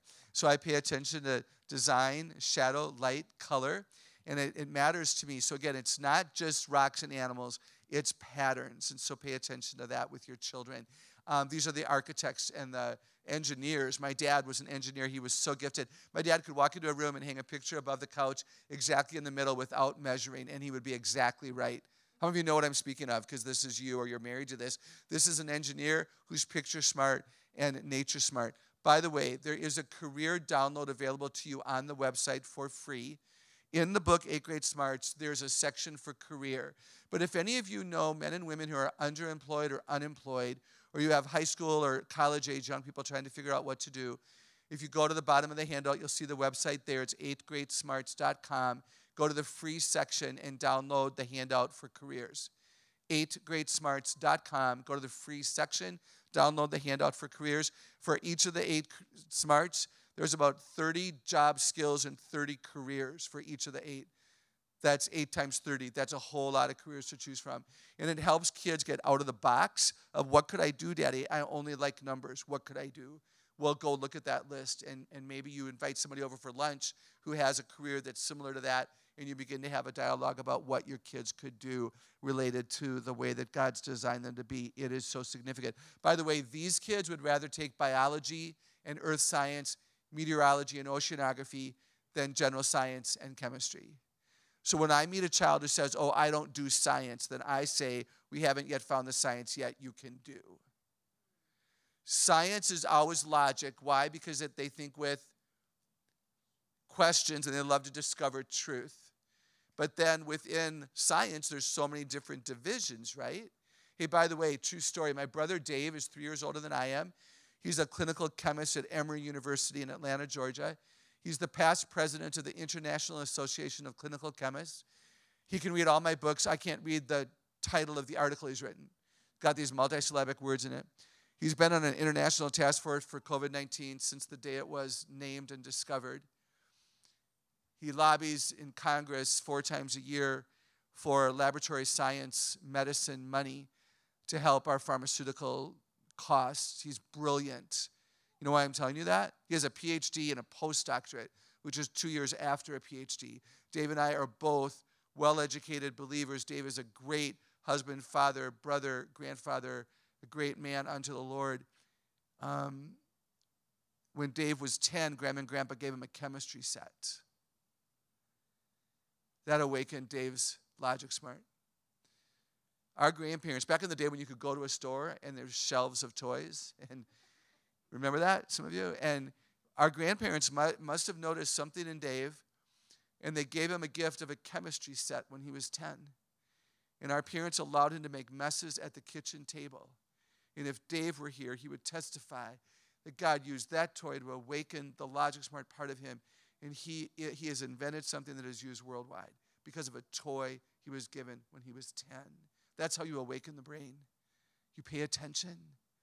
You guys, do you feel empowered? Our parents weren't special. Our parents were invested, intentional, and personal. You can do this to the glory of God. I'm so excited you're here. A family had to, unfortunately, put down their dog. And the mom and the dad and a bunch of kids were in the living room talking when mom and dad realized that their 10-year-old son was not there. And the mom walked down the hall to find him in his bedroom, and he had made a design with his seashell collection to process the grief of the loss of his dog. The mom sat down next to him and brilliantly said, "Tell me about your design." And that boy processed the grief of the dog by talking about why he chose the shells he chose and put them where he put them. These smarts are not just about earning a better grade in a spelling test. This is about life on life living.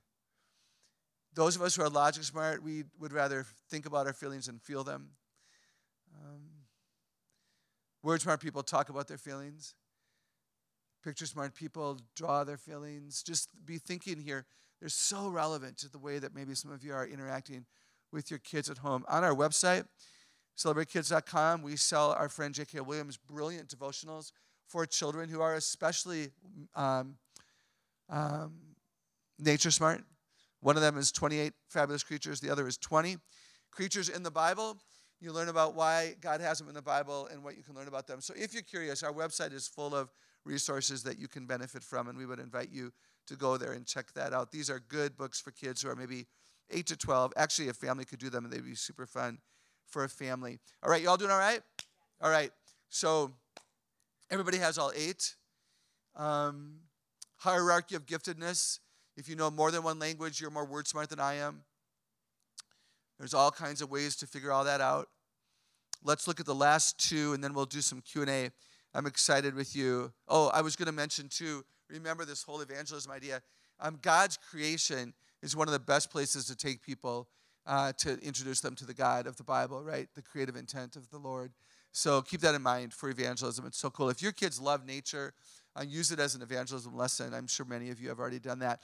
But now let's move on. I'm going to ask you to draw your attention to the paragraph for People Smart. People Smart is the number 7 on the handout. And you'll notice that it says that children with this intelligence are able to discern and then respond to the moods, intentions, and desires of others. Therefore, they tend to be leaders. They have the ability, for good and bad, to get inside another person and view the world from that individual's perspective. These are kids who can read body language and respond appropriately. How many of you are raising these kids? Yeah, this is People Smart. They take one look at you, and they know how to manipulate you to get a yes. How many of you have kids who know exactly how to push your buttons? They know the tone of voice. They know the time of day. They know whether to do it when your spouse is in the room or not. And you call sin, sin. Don't let them get away with that. But understand that those of us who are people smart are good at eye contact, body language, facial feedback. For those, how many of you, here's a question, how many of you can tell if your kid is going to get into trouble before she's in trouble? Seriously, yeah, you can look at her, right? You can see, oh, she's percolating. She's got something going on. And so you intervene, right? You walk toward her, and she's like, shoot, right? Now, those of us who are teachers, and you all are teachers as parents, if you're people smart, you can look out in an audience and tell if people are curious or confused. How do you know there's a difference? To God be the glory, I can look into your faces, and I don't say this to intimidate you, but I can look into your faces and tell if you're bored or pondering. I can tell if you're curious or confused, frustrated or intrigued. Okay, so this is a very important smart. I think it's number one, and here are the reasons. You have got to make sure your children know how to read and respond to body language. Because of eyes down on texting and gaming and the fact that we no longer require our children to be polite, we have generations who do not know who is safe and unsafe for them, and they don't have a clue where to sit when they walk into a room. This is how I know in a youth group where to go. This is how, when I go out to lunch, how to sit next to grandma and have a conversation. This is critical. And in the old days, we didn't have to teach it. It was just something that was naturally learned through the environment of living. But now it's got to be something that is actually taught. You guys with me here? Masking did this a great disservice. Those of us who are people smart hated masking more than the rest of you because eyes were not enough for us to tell if somebody was on our side or not. And that to teach with masking, again, I'm not going to go political, but I could in a heartbeat talk about academic delay. We're going to have it for years. It's going to be a real issue. And if you want to know more about that, I'm obviously here all weekend. You can chat with me about that off mic if you want. So one of the reasons people smart's really important is the idea of body language. You'll also want to write down that these are kids who think with people. And that's the other reason I'm going to put it in the top. I think it's the most important smart. Because smart people think with other people. They ask questions. They collaborate. They agree to disagree. They know when to compromise, when not to compromise. They delegate. They collaborate. They have conversations. They agree to disagree. They don't just argue at each other. Amen? We have so much debating going on that doesn't need to be debating. Smart people know how to persuade without debate. Raise your hand if that's appealing to you. Smart people know how to get their point across without it coming across in a negative, critical way. This is good for the gospel. This is good for cultural transformation. So I think it's critically important, and I think it's lacking. There's so much shutdown in our schools. Kids are not allowed to raise a question of another perspective. The teacher says, we're not going there. You take that idea home. We don't discuss that here. And so we've got to make sure we do a better job here with this. Those of you who are people smart, you get your joy from telling what you know. The joy for the people smart people is telling what they know. I think it's so, so very important. Does that make sense to you tonight? People smart, thinking with other people, getting your joy from telling what you know. How many of you have said to your kids, I don't want to see you until you're finished? And 2 minutes later, they're at your elbow. I just want to show you something, Dad. Are you finished? No, but isn't this really cool? Are you finished? No, but number 2 is really cool. Sometimes it's insecurity, sometimes it's fear, sometimes it's daddy love, sometimes it's people smart. I get more done surrounded by people than I do in my own room by myself. Those of us who are people smart, we need to be with people. Like I get a lot done on airplanes. I don't talk to people, but there's something about the stimulation of the people. Raise your hand if you know what I'm talking about, because some of you think I'm nuts. Look at that. Yeah, and I will ask complete strangers for ideas. I'll ask the server that just gave me my Diet Coke to react to a sentence for my new book. Complete stranger. But there's something about the interaction that solidifies something. And so why do we send our kids down to their room to do their work? If, in fact, they are maybe like us going to benefit from the stimulation of the group. Now they need what? Self-control, self-respect. What's the third one? Respect for others. You can also add humility to that list. If you come to hear me speak Monday night to the moms meeting, I'll be talking more about character on that evening. Now, okay, that was number 7, people smart. You get your joy from telling what you know. How many of you think it might be one of your top 4? Kind of curious. Yeah. It's good. Now let's look at self-smart. Self-smart is the exact opposite of that. Self-smart people think with reflection deeply inside of themselves. Self-smart people think deeply inside of themselves. They don't need an audience. They don't need a group to interact with. They have themselves. Right? Self-smart people, they just go deep. And you'll lose them. If you're raising these kids, they can be hard. Because they're in the room, not in the room. Word smart kids are in the room talking to themselves. You think they're listening, but they're not. Self-smart people are in the room thinking about something you said 7 minutes ago. You didn't know you were that fascinating, did you? They're still thinking about something you said 7 minutes ago. And like, well, move on already. Yeah, but Daddy, move on. No, but Daddy. So slow. These kids think they're slow. These are the kids who say to me, oh, Dr. Kathy, I'm not smart. Well, why don't you think you're smart? It takes me so long to think of ideas. In fact, some of you who have the gift from God of being self-smart, think deeply inside of yourself. No question is easy. Because you go deep, and it has to feel right.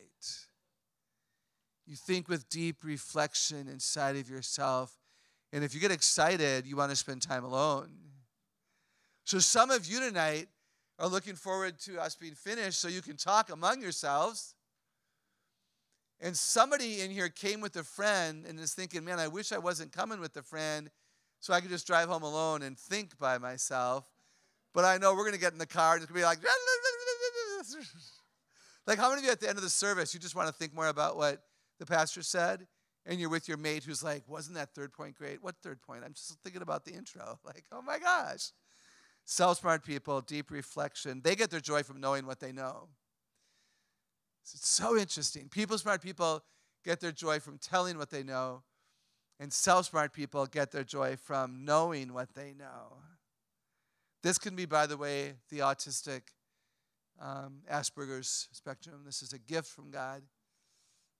Those kids tend to be self, nature, body, and picture, we think.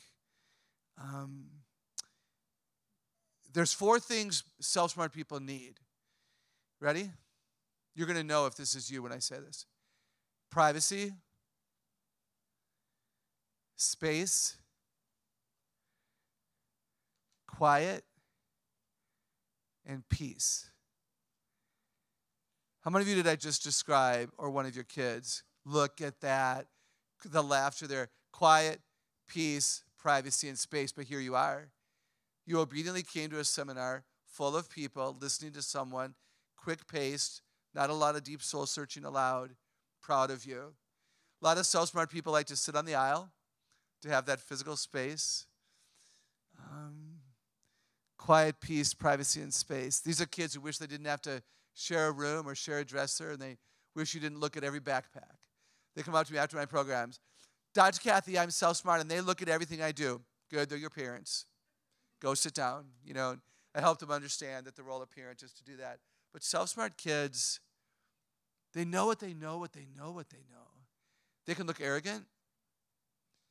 Those of you who are self-smart need to be really careful that you don't come across as unteachable.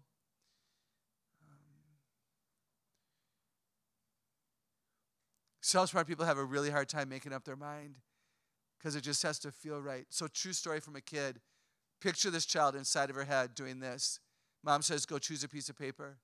The little girl's like, okay. She goes over to the cupboard with all the colored paper, and this is what happens inside of her head. Yellow, not happy enough for yellow, not choosing yellow today.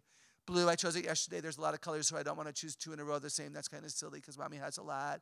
Green, I like green. Green, I like green. But my sister, she chose it. I don't like her today, so I'm not going to choose green. Mommy has orange. Orange is a pumpkin color. We're done with that season. She should move that because it's a bad color now. Orange, we don't need it anymore. White. White isn't even a color. Why does she have it in here? White is the absence of color. I'm pretty sure I should have Mommy move that. Black. Sometimes black is a really cool color when I do projects for mommy, but I don't know what the project's going to be, so I don't know if black will work. So I'm not going to choose black. I could ask mommy what, but she would probably tell me I should just choose. So I think I just better not choose black, even though it might be perfect, and then I'm going to really regret it.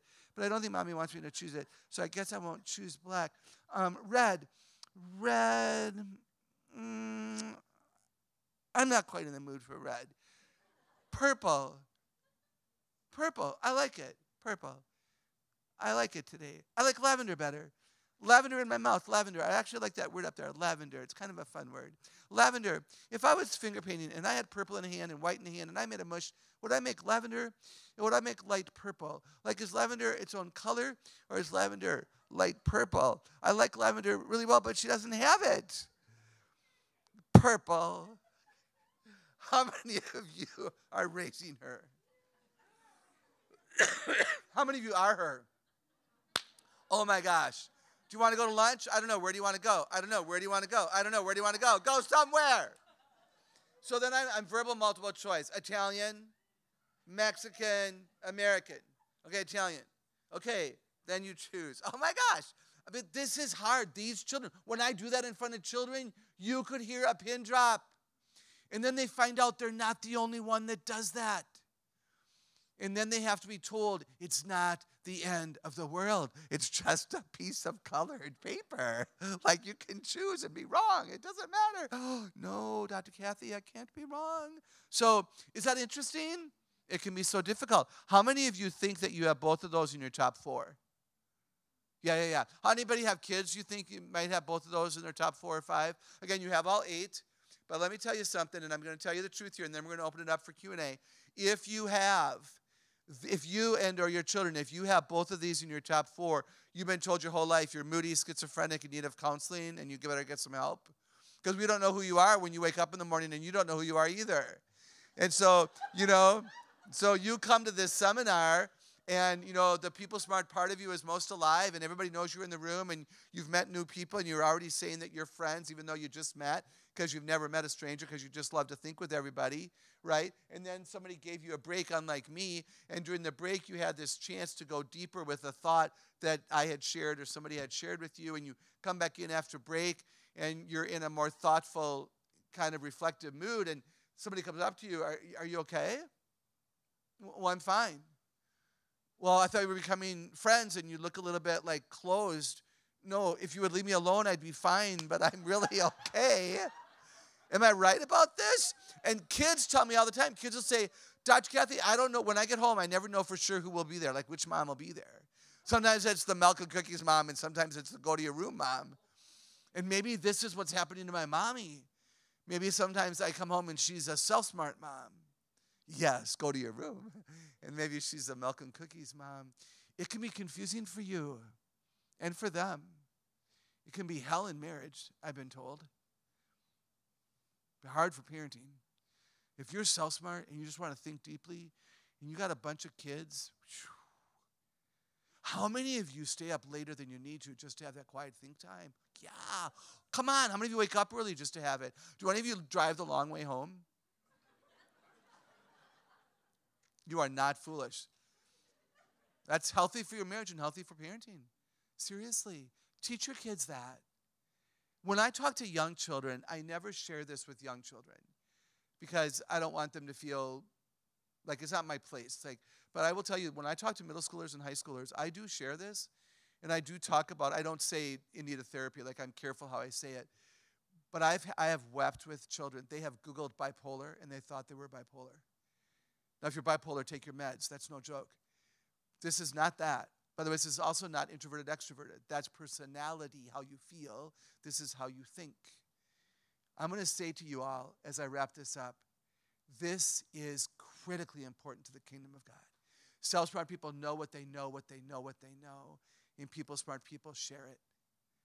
This is a great combination for the family, a great combination for the body of believers, and a great combination for the culture, corporate workplace, and all of that. So own it if this is you. At the same time, I say that I respect that it can be challenging.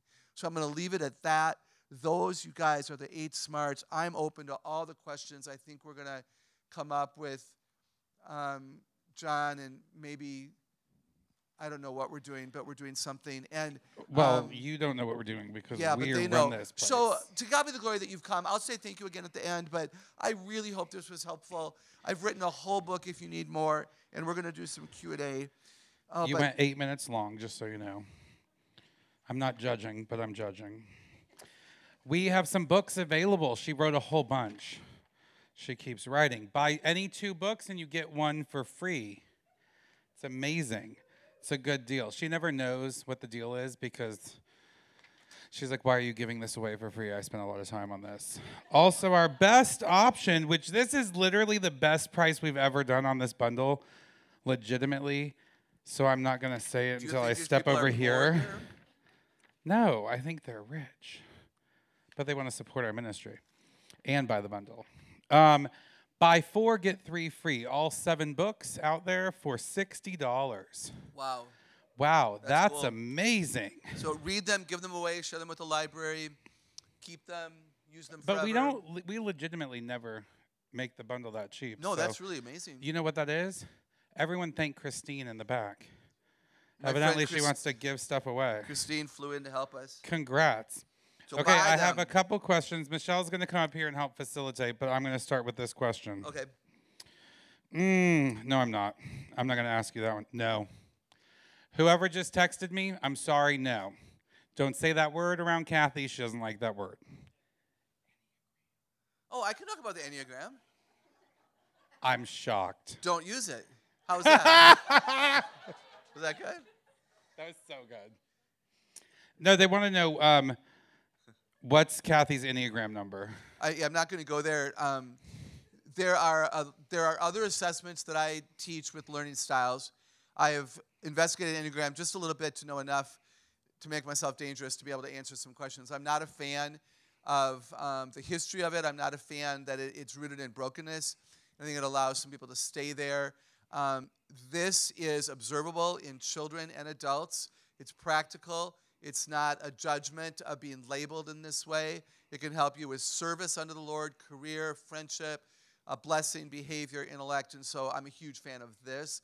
If the person asked that wants to know more, we can try to talk off mic, but I don't know enough to say. I just be really, really careful. There's better ways to discover who God's created you to be than that. And I don't know anything will say about that the you church, can so ask me because we work mouth. with, my wife went to seminary with the head Enneagram coach for my Enneagram coach.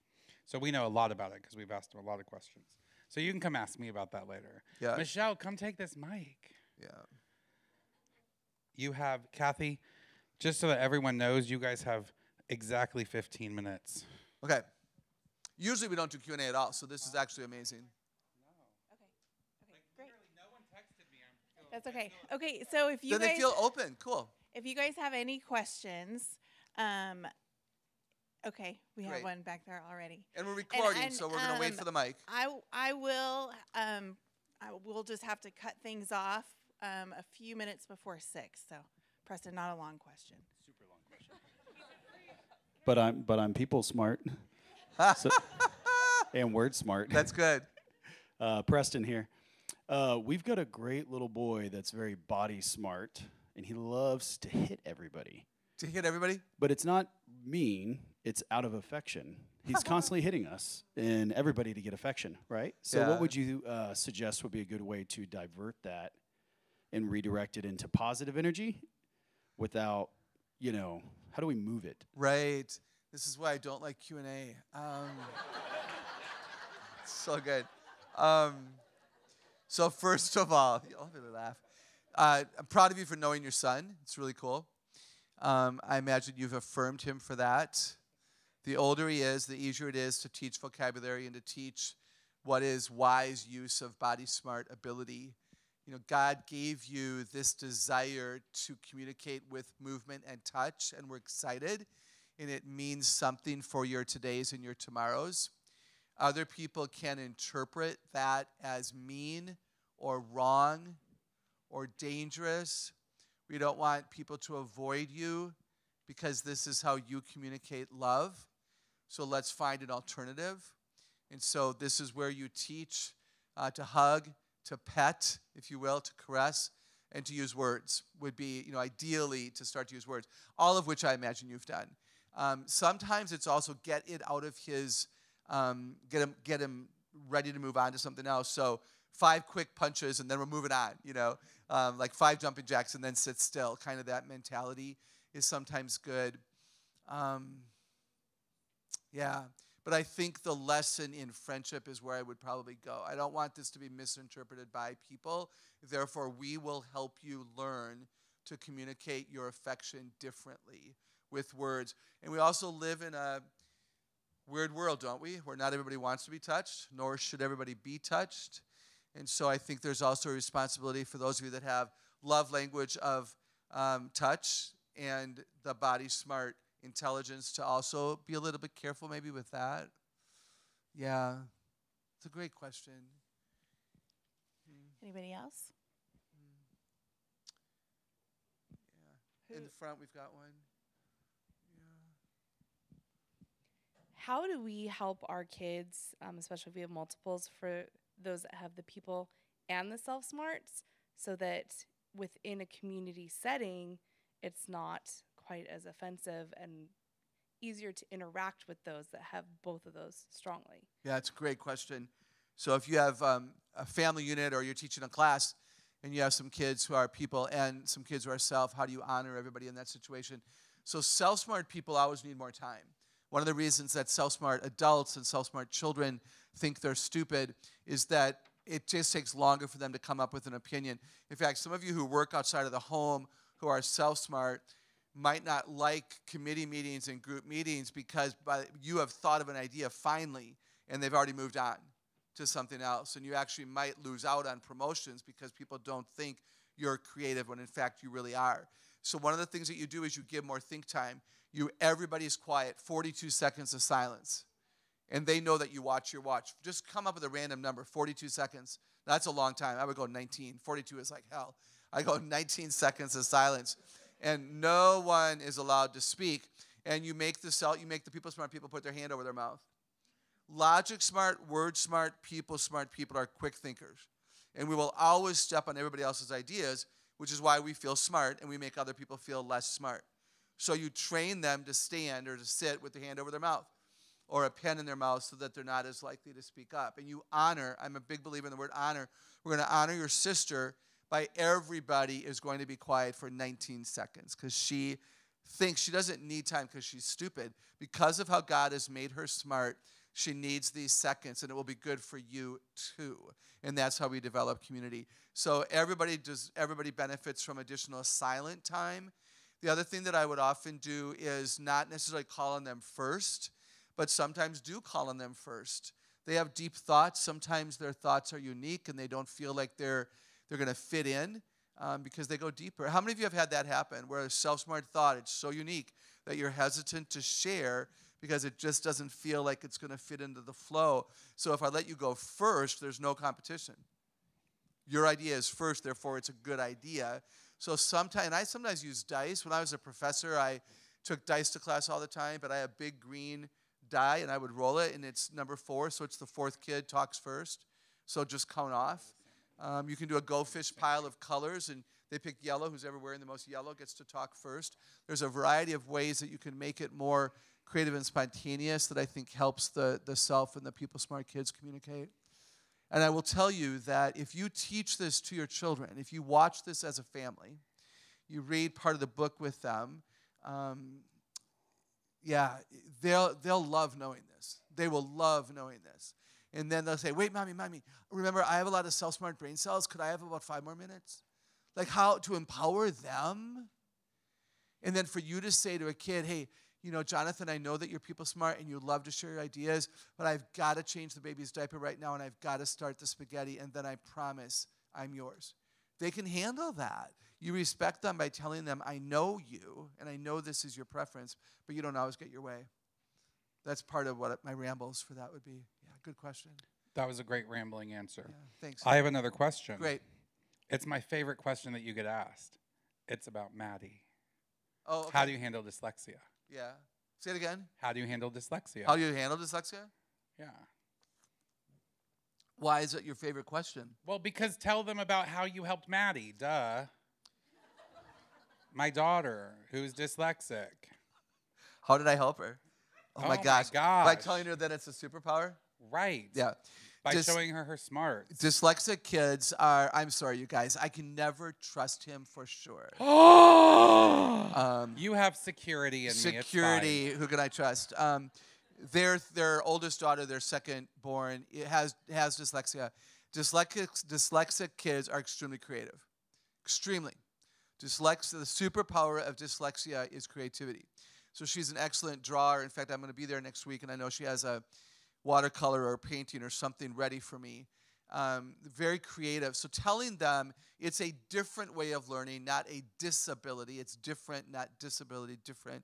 And to tell them you're creative, and this is part of the creativity. They tend to be excellent problem solvers. If you can break through the doubt and break through the pain, they will become diligent, persevering, full of effort, change the world, determined, set on fire for the Lord if they're believers, kids. Because they're not going to be put down. Same thing with dysgraphia if you've got kids who struggle with numbers in the same way. So when she found out that she was picture smart, she was able to handle it. You know, she was able to listen to her mom read. She was able to handle the reading. Now, they've also done a brilliant job of getting tutoring and getting her the kind of help that she needs. But the 8 smarts are just an essential blessing to kids. Remember what I told you, smart is a power word? Kids who find learning challenging or school awkward or difficult or unfriendly toward them, they don't think that they're smart, and then they don't know why they have to be there. Smart's a power word, and it gives them the hope that they need in order to persevere. The other thing that you do with kids who are like dyslexic, you introduce them to real heroes who are inventors and change agents and entrepreneurs. Lots of entrepreneurs are dyslexic because entrepreneurs don't fit in the box. They drop out of school, get their GED and all that. So introduce them, and you can Google that. That's really easy to find. Men and women. You can actually ask children's librarians. There probably are some decent books out there too, that biographies and autobiographies of people who have done a good work that actually have struggled academically. And my example, you're going to hear me speak tomorrow during service, and you'll hear me use the spelling example in my sermon message. And if there are kids in the audience, they're going to hear me say, look, I'm an author of all these books. I have an earned PhD, but spelling is ridiculous. And they need to know there are people like me who don't one of the things you'll hear me say tomorrow, so I'll say it tonight, don't let your weaknesses win. That's just like, that's a refrigerator magnet waiting to be produced. That's a t-shirt slogan. We sell a shirt that says, lead with your strengths. Don't let your weaknesses win. Way too many people give in to what they cannot do. Can I add something? Of course. So the other thing is that remember that, like with most kids with dyslexia also have issues with anxiety because they're afraid they're going to be called on. They're afraid that they're going to be asked to read. They're afraid that they're going to be pointed out as not being able to do it. So help them. We have a whole, is it Start with the Heart that we have all the words of like emotion words, feeling words? No More Perfect Kids has an appendix of emotional vocabulary to help kids describe what they're feeling. So help them, and I'll give you just a really quick example. Last week, Kathy and I were at an event. My daughter was with us, and she was waiting to go onto a college campus at 14 with some friends that we know from back home to go to a class. And she said, oh my gosh, I'm so anxious, I'm so anxious. And then she stopped and she goes, no, I'm excited. And then she looked right at the woman, the doctor that we were talking to, and said, isn't it weird how excited feels like anxious? Yeah. 14 years old, and she was able to identify that it was excitement and not anxious because we've taught her that these are words and this is what they mean, and they do have power for you. So teach them those words and let them use them on you. And things like I have anxiety versus I am anxious. Identity controls behavior. That's the pyramid. Identity controls behavior. Everything that we do at Celebrate Kids, that's why John's testimony is miraculous, what he's come out of and what the Lord has done. Identity controls behavior. You kids have to know who they are. So if I think I'm anxious, identity controls behavior. I am anxious, therefore I behave in this way, versus I have some anxiety. Don't make it an identity label if it's not. Go ahead. One more question. Hey there, Charity here. I was realizing when you talked about smarts getting paralyzed, I'm like, oh, that's happened to me. But when you're teaching your kids and you realize you have been paralyzed there, what should you do? Like, how do you reawaken it in yourself so you can teach better? In yourself. How many of you find that relevant? Look at that. How do you reawaken an intelligence in yourself? That's a great question. So remember what I said before, that an apology goes a long way. So sometimes the first thing to do is to forgive the people who caused the paralysis, even if they're dead or you'll never see them again. So if there was a teacher, if there was a first spouse, if there was a parent, if there was a sibling, if there was a boss somewhere, to recognize he was mean-spirited, or he didn't know what he was doing, and then you say, I will no longer give that person this much power over my life. That's what you say. I will no longer give that person that much power over my life. God rules, not Satan, not that voice. Amen? And so that's an important, positive future forward statement. You can also, I forgive the person for the critical nature, if that's appropriate. And then you find positive experiences to recall. Recall the positives, because I'm sure that in your background there were positive experiences that you had, not just consistently negative kinds of things. And I think sometimes you put yourself out there and you try new things, even now as an adult, and you discover, now that we're not getting graded and there's no GPA and there's no honor roll, like the comparisonitis in our culture is just so aggravating to me. And that's the social media mindset that, unfortunately is a part of our life as well. But be careful of comparison. Be careful of judging better than. And that's another thing, like if your kids go to school and they come home and you empty the backpack and, you see a grade, why do we say, how did the other kids do? Who cares? Doesn't matter. As soon as you say after Sunday school and you look at their little coloring paper, as soon as you say, how did the other kids do, you're judging them in light of others. It's irrelevant. And so a lot of the paralysis comes in the system in which we were raised that had to do with comparisonitis and all of that. So let's take that off and make sure that we're in our own integrity, if you will, and standing strong in that. I will also say that sometimes play is very refreshing and very awakening. The freedom, rather than lockstep, depending upon what the paralysis is and which smart might be involved, to play more, to give yourself more freedom. Freedom is the opposite of paralysis. Just a quick example. I'm not very picture smart. It's number 7 or 8 for me. I don't do well with colors and design, and that's fine. But I color. Somebody gave me an adult coloring book, and I thought, okay, wait, you know me. What are you giving this to me for? I'm not very picture smart. You've heard me teach that. What are you giving me this coloring book for? And these markers look really cool, but I don't do art. And then I decided to honor my friend, and guess what? I now own and I color. Now, I don't color and put it on my refrigerator. Like, that's sick and ridiculous. I color thank you notes. I color scripture cards, little itty-bitty, not these big, oh, don't buy me one of those, and I mail them to people. And here's the thing. I am Word and Logic, are 2 of my top 4, Word and Logic.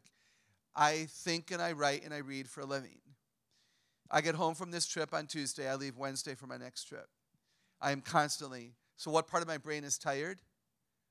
Word and Logic. When I color, I rest the part of my brain that I desperately need, and I'm refreshed by doing something different. And guess what? I can make the bird purple, and I don't need to know if there's ever a purple bird that looks like that, because there's no test I'm taking on Tuesday. And I'm going to stick it on somebody else's refrigerator when I send it to them as a little note. And no one needs to know, Kathy made a purple bird that doesn't exist. Who in the heck cares? So I color as a way of resting and restoring, because I didn't like art at all. And that's been really good for me.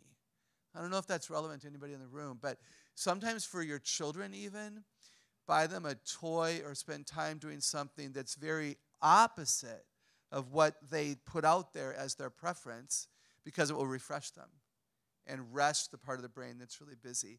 Your eye contact is so respectful. You have been so much fun. Are we done with the Q&A? Yes, I'm going to hang out, if you need it. But thank you for inviting me. I have read the rules for tomorrow morning. and I'm not allowed to say thank you from the platform. I find that a very intriguing rule at your church, and someone's going to have to explain to me all the different rules I've been given. Rule.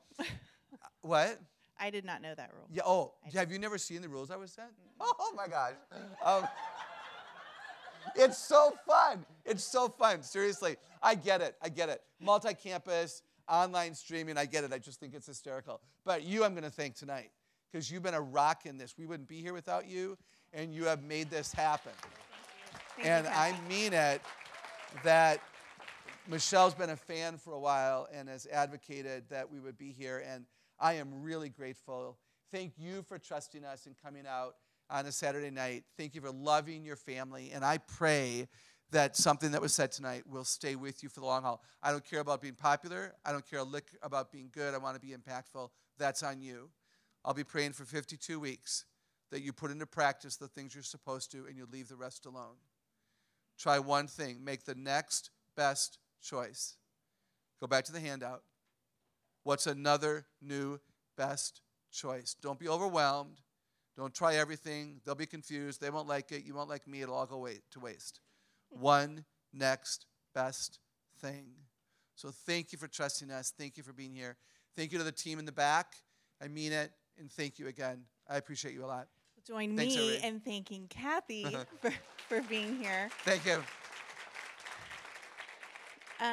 Kathy and John, they'll be out there near the books helping you purchase books. But if you have children in Bible Lane downstairs, go ahead and just go pick them up because we'll still be here when you're done picking them up.